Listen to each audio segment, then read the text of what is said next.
An escalation of uncertainty continued in the confines of the Anthony Hospital. Questions of the veracity of the recently hired hospital administrator's ramifications of improprieties related to his previous employment were undulating.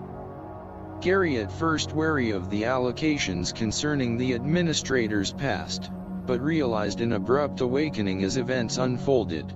The coerced resignation of a long-established director of lab and radiology departments, followed by a termination of the outpatient services supervisor. A new aura prevailed in the work environment. A scrutiny of all hospital employees, a gleaning of standpoint, the administrator keeping score of those who question his veracity.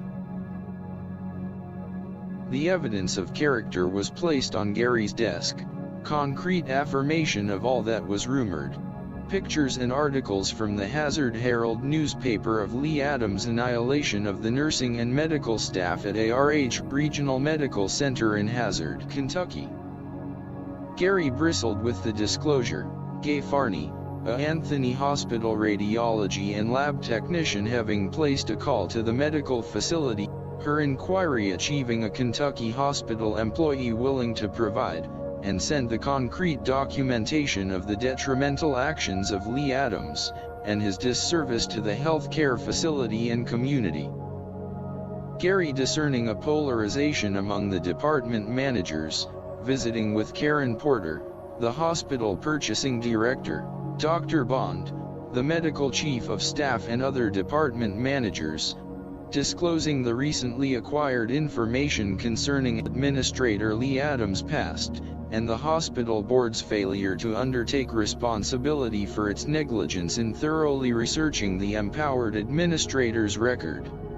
The hospital administration continued its vexation, censoring Gary's wife Jan, the director of nursing, from effectually discharging her duties, and issuing new directives to the clinical medical staff. Dr. Robert Ludwig protesting the changes in policy, the expostulations still ascending.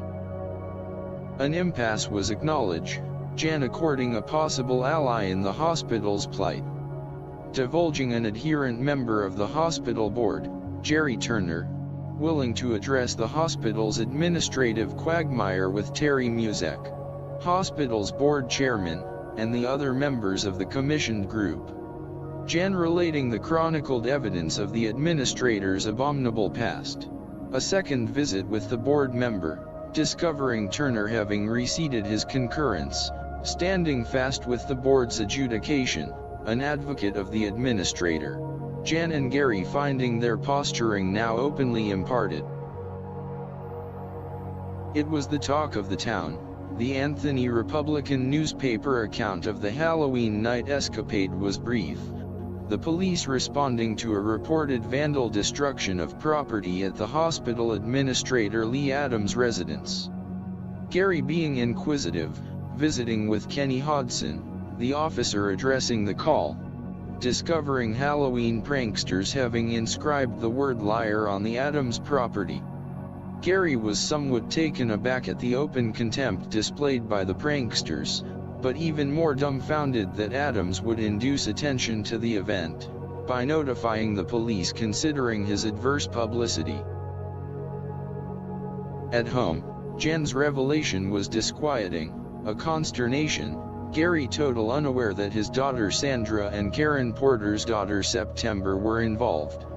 An incipient act very unlike Sandra. The aftermath finding Karen Porter apologizing to Lee Adams, disclosing her daughter's actions and revealing the names of the other participant.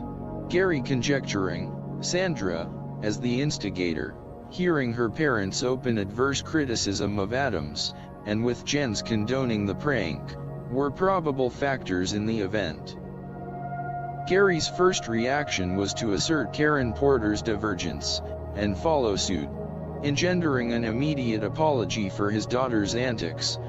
But upon reflection, finding a hesitancy, aware that the extent of his animosity of Adams would come to light, and an apologetic endeavor might turn and bring on one of retaliation.